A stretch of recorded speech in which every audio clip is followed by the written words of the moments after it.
नमस्कार, जय भीम। मैं advocate doctor Siddharth Kamble, दैनिक बहुजन सौरभचा मुख्य संपादक। बहुजन सौरभ यूट्यूब चॅनलमध्ये सर्वांचं स्वागत आहे। भारतात इलेक्शनचे 4 टप्पे झालेले आहेत।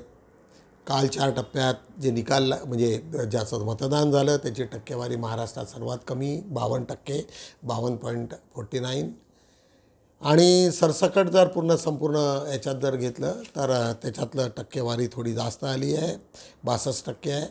पश्चिम बंगालमध्ये मात्र त्याची पर्सेंटेज सर्वाधिक आहे, 75.72% आहे।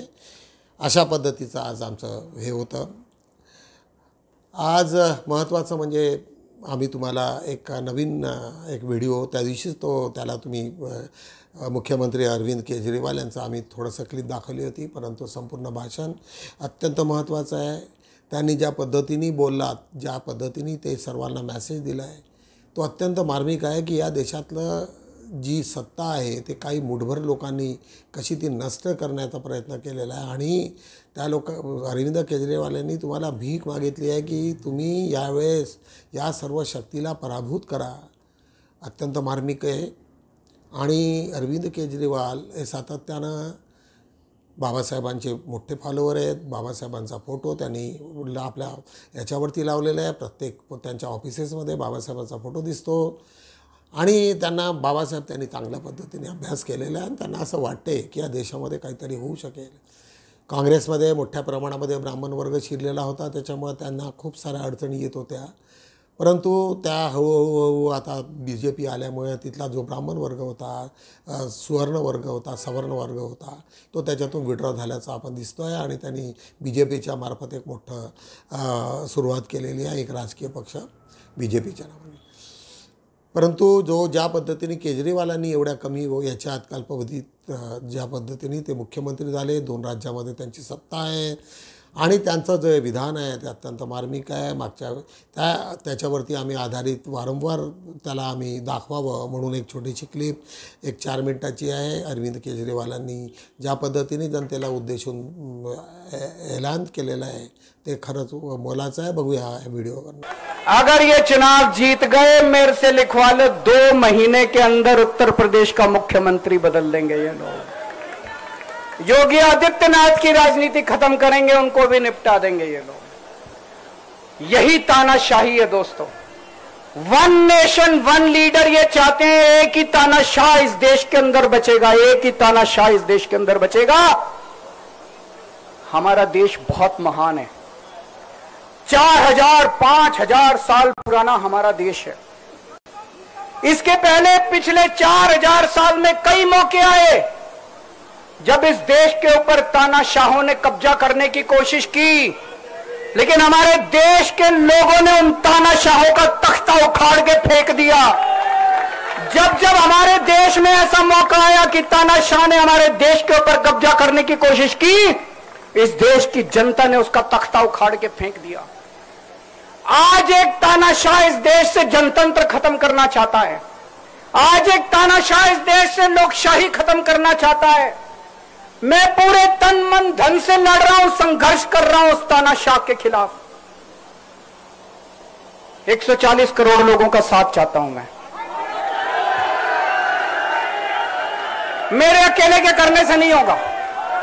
140 आज मैं आप लोगों से भीख मांगने के लिए आया हूं। 140 करोड़ लोगों से 140 करोड़ लोगों से भीख मांगने के लिए आया हूं। मेरे देश को बचा लो, मेरे भारतवर्ष को बचा लो। मेरा भारत बहुत महान है। इस तानाशाही से बचा लो मेरे दोस्त, मेरे देश को।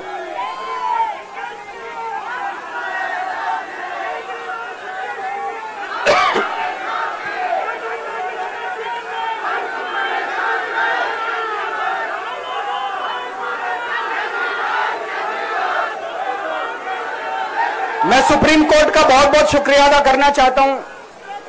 उन्होंने 21 दिन दिए हैं, एक दिन में 24 घंटे हैं। मैं एक दिन में 24 में से 36 घंटे काम करूंगा। पूरे देश भर में घूमूंगा इस तानाशाही को रोकने के लिए। दोस्तों, जितनी मेरे अंदर ताकत है, मेरा सब कुछ कुर्बान है देश के लिए। मेरा तन मन धन सब कुछ कुर्बान है मेरे देश के लिए। मेरे खून का एक एक कतरा मेरे देश के लिए, मेरे शरीर का एक एक कतरा, मेरी जिंदगी का एक एक पल मेरे देश के लिए। मेरे देश को बचाने के लिए मैं पूरे देश में जाऊंगा दोस्तों। अब एक बहुत महत्वपूर्ण बात करने जा रहा हूं, उसको ध्यान से सुनना। ये लोग इंडिया गठबंधन से पूछते हैं आपका प्रधानमंत्री कौन होगा। मैं बीजेपी से पूछता हूं आपका प्रधानमंत्री कौन होगा। आप लोग सोच रहे होंगे केजरीवाल क्या बात कर रहा है, मोदी जी होंगे। नहीं, मोदी जी अगले साल 17 सितंबर को 75 साल के हो रहे हैं। बीजेपी के अंदर मोदी जी ने 2014 में मोदी जी ने खुद ने रूल बनाया था कि बीजेपी के अंदर जो भी 75 साल का होगा उसको रिटायर कर दिया जाएगा। सबसे पहले आडवाणी जी को रिटायर किया गया, उसके बाद मुरली मनोहर जोशी जी को रिटायर किया गया, फिर सुमित्रा महाजन को रिटायर किया गया, फिर यशवंत सिन्हा को रिटायर किया गया। अब मोदी जी अगले साल 17 सितंबर को रिटायर होने वाले हैं। तो मैं बीजेपी से पूछना चाहता हूं आपका प्रधानमंत्री का दावेदार कौन है। दोस्तों, अगले साल 17 सितंबर तक अगर इनकी सरकार बनी, तो उस पर भी आऊंगा मैं, अगर इनकी सरकार बनी तो पहले अगले 2 महीने में योगी जी को निपटाएंगे ये, और उसके बाद मोदी जी के सबसे खास अमित शाह को ये प्रधानमंत्री बनाएंगे। तो मैं लोगों को, देश के लोगों को आगाह करना चाहता हूं, मोदी जी अपने लिए वोट नहीं मांग रहे। मोदी जी अमित शाह को प्रधानमंत्री बनाने के लिए वोट मांग रहे हैं। मैं पूछना चाहता हूं मोदी जी से और अमित शाह जी से, ये मोदी की गारंटी पूरी कौन करेगा? क्या अमित शाह मोदी की गारंटी पूरी करेंगे? जब आप अगर जो वैसे तो मेरे को लगता है, मैं भी आऊंगा उसके ऊपर, मुझे नहीं लगता इनकी सरकार बन रही है, लेकिन जो बीजेपी को वोट देने जाएं वो ये सोच के जाना कि आप मोदी जी के नाम पे वोट नहीं दे रहे, आप अमित शाह के नाम पे वोट दे रहे।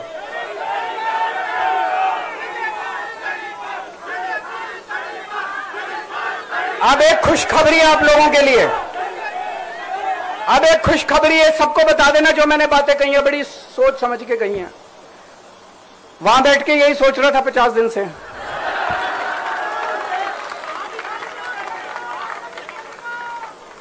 दोस्तों, पूरे देश के मेरे को बाहर निकले हुए 20 घंटे हो गए।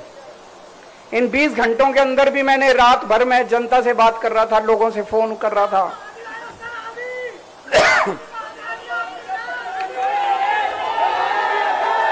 क्या बोल रहे?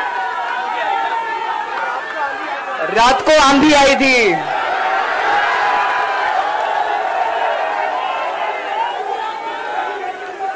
पिछले 20 घंटे में मैंने जो बातचीत करी है, कई बड़े बड़े एक्सपर्ट से बात की, चुनाव विश्लेषकों से बात की, सेफोलॉजिस्ट से बात की, जनता से बात की, फोन पे लोगों से। मेरा अपना आकलन है कि 4 जून के बाद इनकी सरकार नहीं बन रही, मोदी सरकार नहीं बन रही। दोस्तों, अगर मैं गलत हूं तो मेरे को बताना। हरियाणा में इनकी सीट कम हो रही है, राजस्थान में कम हो रही है, कर्नाटक में कम हो रही है, दिल्ली में कम हो रही है, बिहार में कम हो रही है, महाराष्ट्र में कम हो रही है, कर्नाटक में कम हो रही है, बंगाल में कम हो रही है, झारखंड में कम हो रही है। बढ़ कहां रही है? यूपी में कम हो रही है, बढ़ कहां रही है? बड़े एक भी जगह इनकी सीटें नहीं बढ़ रही हैं। मेरा अपना मानना है, और सट्टा बाजार में भी वजह चल रहा है, इनकी 220 से 230 के बीच में सीट आ रही है, उससे ज्यादा सीट नहीं आ रही है। मोदी सरकार नहीं बन रही है, केंद्र में इंडिया गठबंधन की सरकार बन रही है। आम आदमी पार्टी उस सरकार का हिस्सा होगी, दिल्ली को पूर्ण राज्य दिलाएंगे। दिल्ली का एलजी लोगों का एलजी होगा, दिल्ली का एलजी दिल्ली वालों का एलजी होगा। गुजरात से आया हुआ है अभी, दिल्ली के लोगों का एलजी होगा, दिल्ली के लोगों का विकास होगा। एक नेहमीप्रमाणे बुद्ध या सिरियलमधनं एक आम्ही छोटीशी क्लिप दाखवत असतो। सिद्धार्थांनी घर सोडल्याच्या नंतर गृहत्याग करून संन्यासाचा मार्ग तो पत्करतो आणि ज्या पद्धतीने तिथे शुद्धोधन राजाची आणि त्या संपूर्ण देशाची जी अवस्था झालेली असते ती अत्यंत दयनीय आहे। राजा शुद्धोधन पुन्हा मंत्रिमंडळाची बैठक बोलावतो आणि सर्व यांना जे ज्योतिषी होते त्यावेळेचे त्यांना विचारतो की तुमचं भविष्यवाणी का चुकली।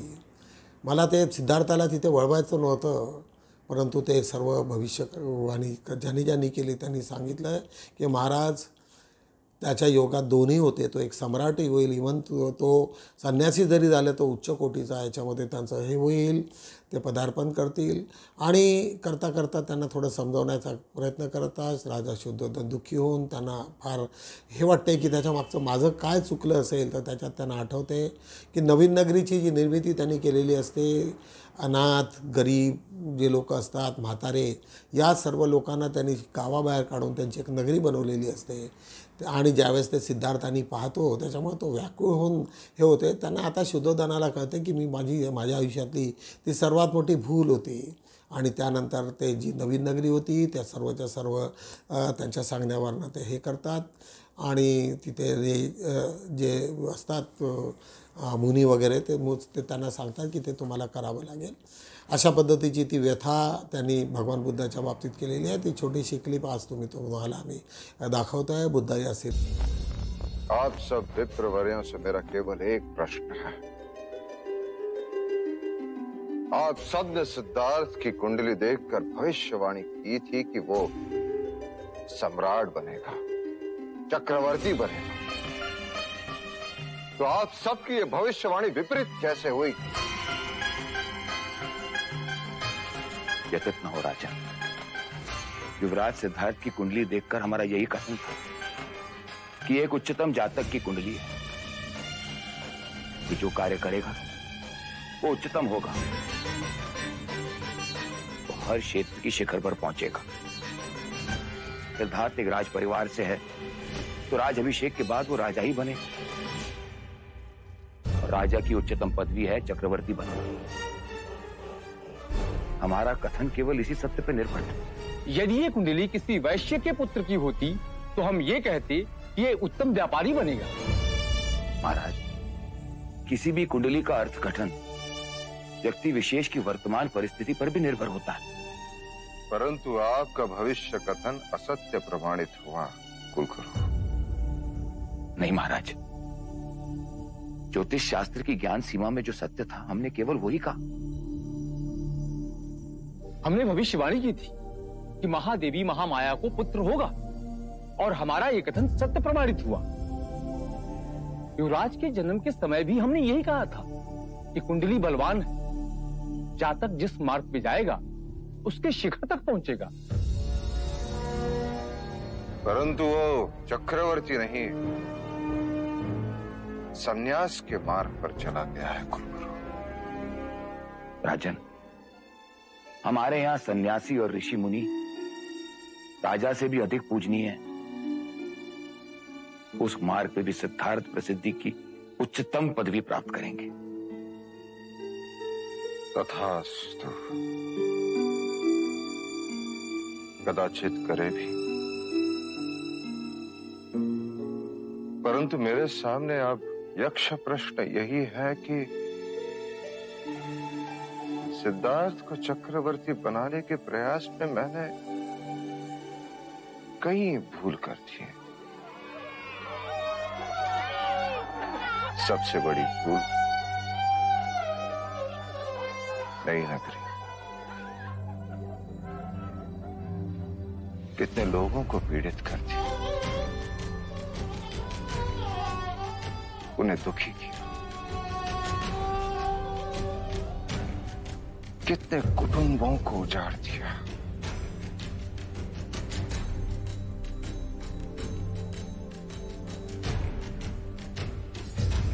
आज जब मेरा बेटा मुझसे दूर हुआ तो मुझे अनुभूति हो रही है कि कुटुंब से बिछड़ने का दुख क्या होता है।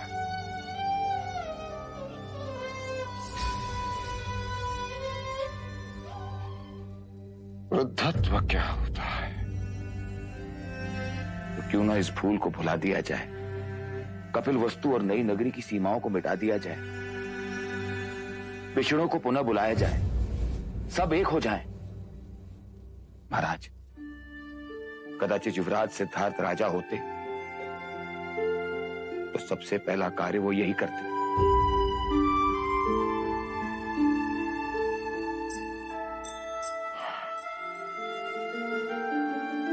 हाँ कुलगुरू, आज आम्ही पेपरचा आढावा घेऊया। आज सर्वाधिक बंगालमध्ये आणि महाराष्ट्रामध्ये त्याच्यात सर्वात कमी एक राहुल गांधी यांची एक प्रचार सभा होती। प्रचार सभामध्ये रायबरेली इथे आणि प्रियंका गांधी आणि राहुल गांधी दोघेही स्टेजवरती असताना कॉमन लोकांची ते प्रश्नोच्चार सुरू असतो। एक युवक राहुल गांधीला विचारतो की तुम्ही लग्न कधी करणार।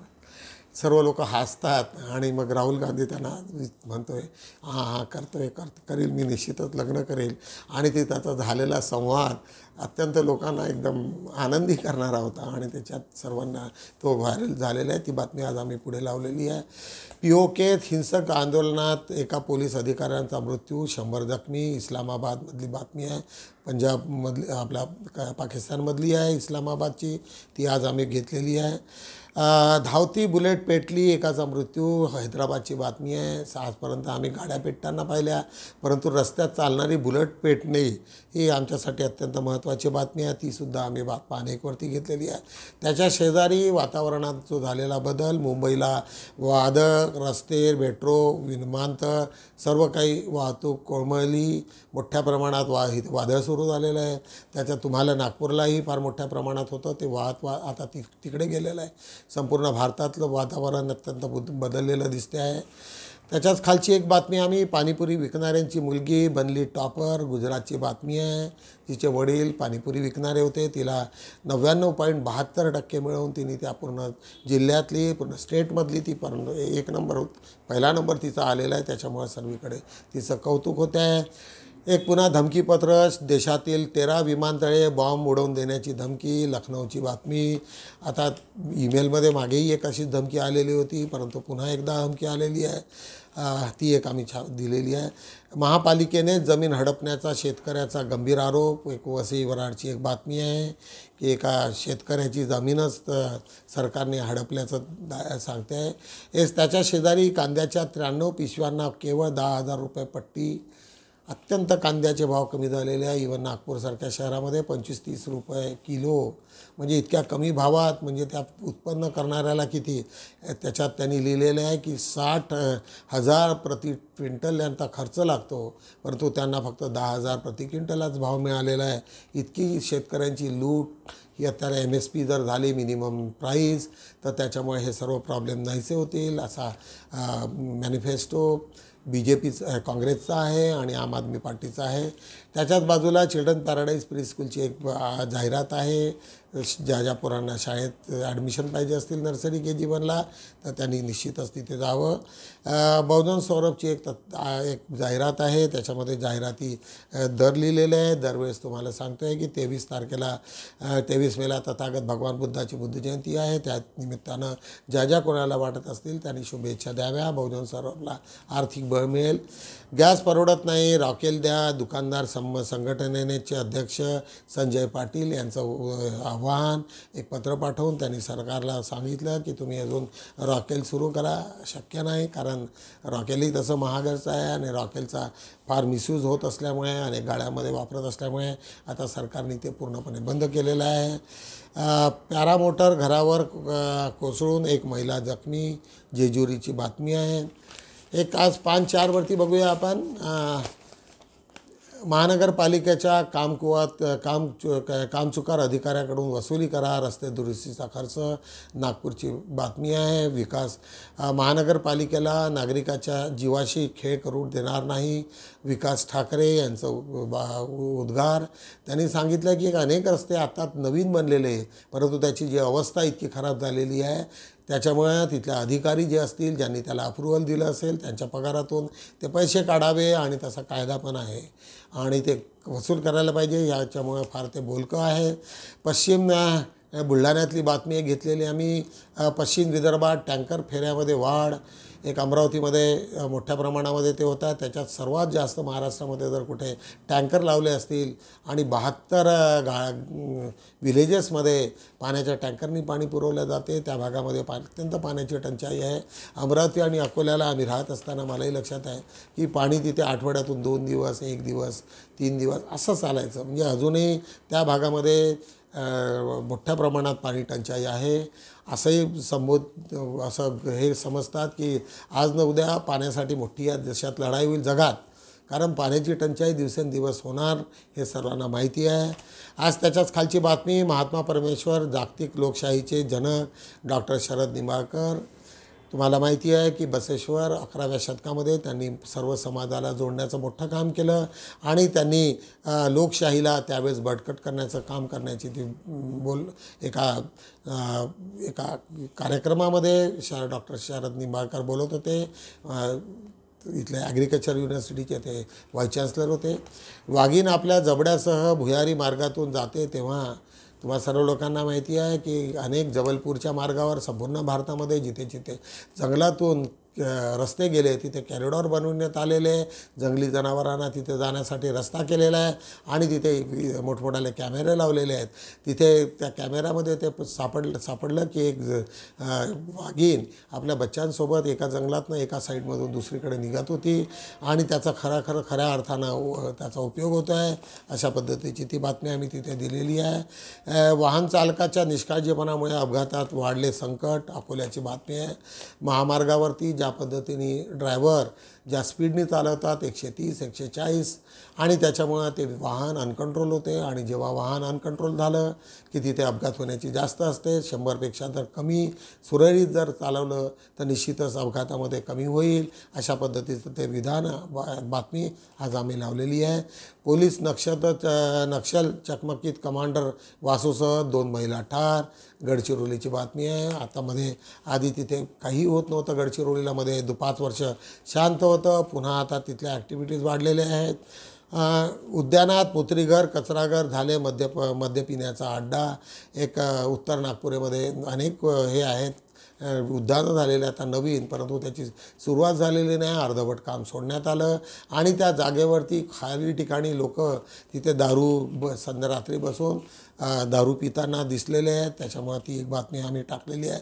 मातृदिनाला फुटपाथ व्यासपीठांना दिली मायाची सावली. 101 छत्रीचे वाटप. तुम्हाला माहिती आहे की एक कर्मयोग फाउंडेशन 2022च्या निमित्तानं एक मोठी संस्था आहे. ते वेगवेगळ्या इश्यूवरती काम करत असतात. जसे अनाथ पोरींना लग्नाचा प्रश्न असो की अनेक लोकांना जे फुटपाथमध्ये जे बसलेले असतात त्यांनी छत्र्या वाटून आपलं ऋण फेडलेलं आहे.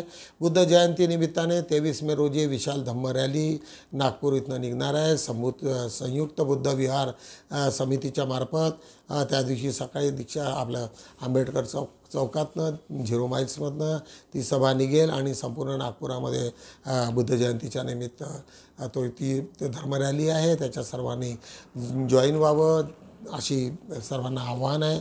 न्यायालयात याचिका दाखल होतात. जिल्हाधिकाऱ्यांनी केले कस्तुरचंद पार्क नागरिकांसाठी खुले.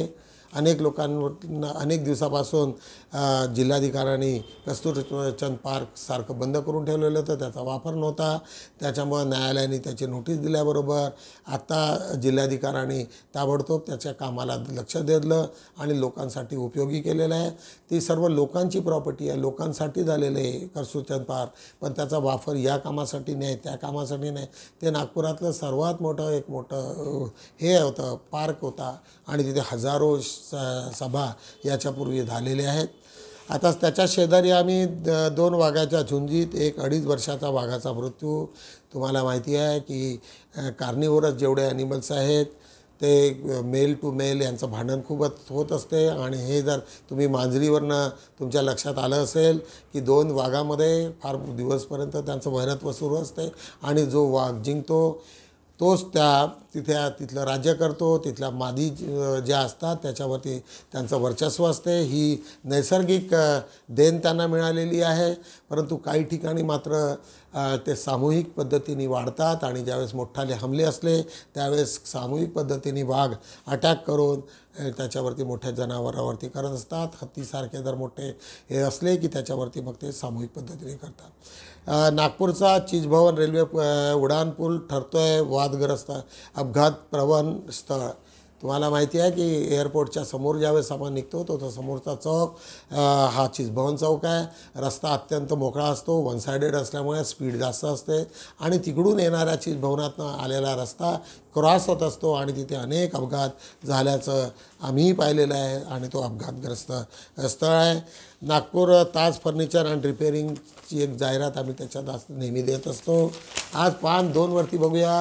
आजचा अग्रलेख इलेक्शनवरतीच आहे, नाही दाभोळकरांवरती आहे. डॉक्टर दाभोळकर हत्या प्रकरणाचा निकाल व हिंदू दहशतवाद. ज्या पद्धतीने हिंदू दहशतवाद करून जे डॉक्टर दाभोळकर याच्यावरती जो हल्ला म्हणजे मृत्यू झालेला आहे. तुम्हा सर्व लोकांना माहिती आहे की आता जे निकम ॲडव्होकेट निकम जे उभे आहेत त्यांच्या ज्या ह्या निकालामध्ये त्यांनी पर्टिक्युलर याची होती आपली आमचे मित्र जे पोलीस अधिकारी होते बॉम्बस्फोटातले त्याच्यातलं आहे.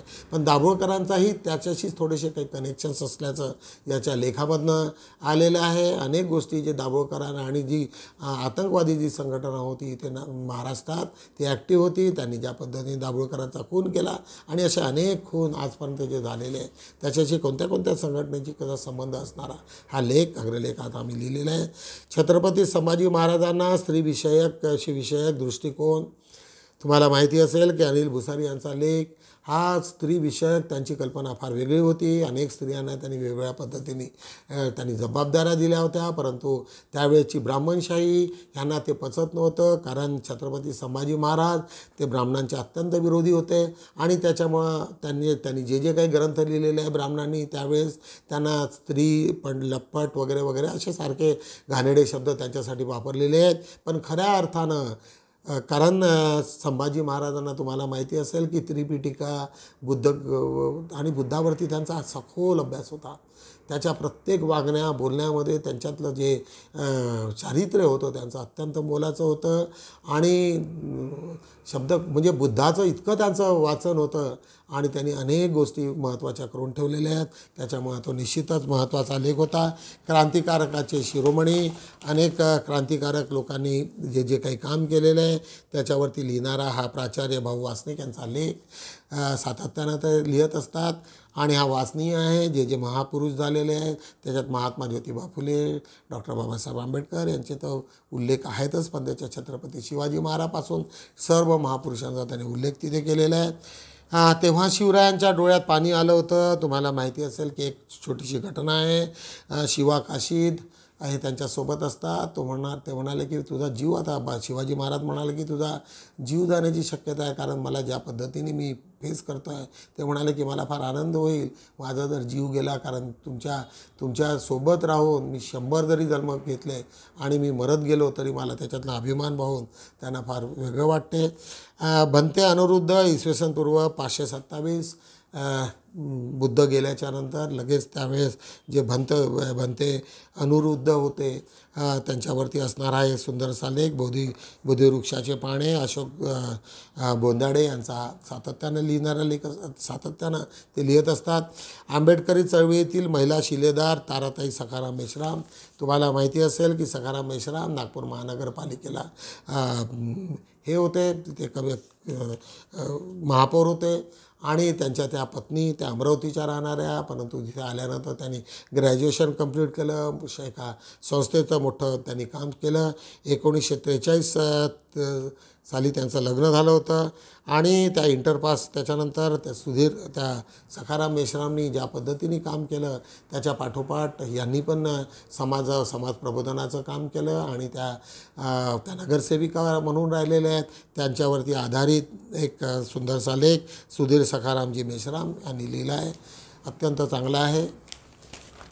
आज बघूया पान 3 वरती लोकशाही निवडणुकीवरती आज आम्ही बराचसा हे केलेलं आहे. त्याच्यावरती आजचं पान 3 वरचं आजचं आमचं टायटल आहे, महापुरुष हा प्रसिद्ध माणसापेक्षा वेगळा असतो, तो समाजसेवेसाठी सदैव तत्पर असतो. त्यालाच महापुरुष म्हणतात. महापुरुष हा प्रसिद्ध माणसापेक्षा वेगळा असतो, त्याला प्रसिद्धीची गरज नाही. तो समाजसेवेसाठी सदैव तत्पर असतो. कोणी माणूस अडचणीत असला तर त्याच्यासाठी तो धावून येण्याचं काम तो करत असतो.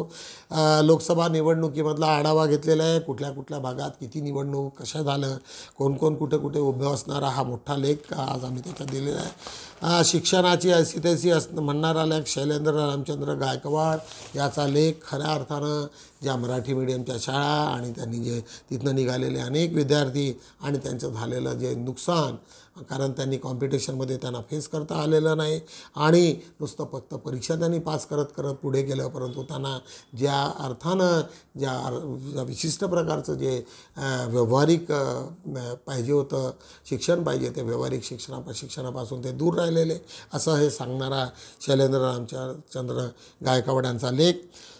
त्याच्यानंतर संगीता संतोष ठलाल ह्या सातत्यानं बहुजन सौरभमध्ये लिहित असतात. अत्यंत महत्त्वाची त्यांचा हा लेख आहे. बापाच्या कमाईवर जगण्याआधी स्वतःला विचारावे. अनेक पोरं 25-26, 26-26 वर्षाचे होतात, परंतु आईवडिलांच्या त्याच्यावरती जगतात. फॉरेनमध्ये तसं नाही आहे. इवन ब्रिटनमध्ये मी पाहिलेलं आहे.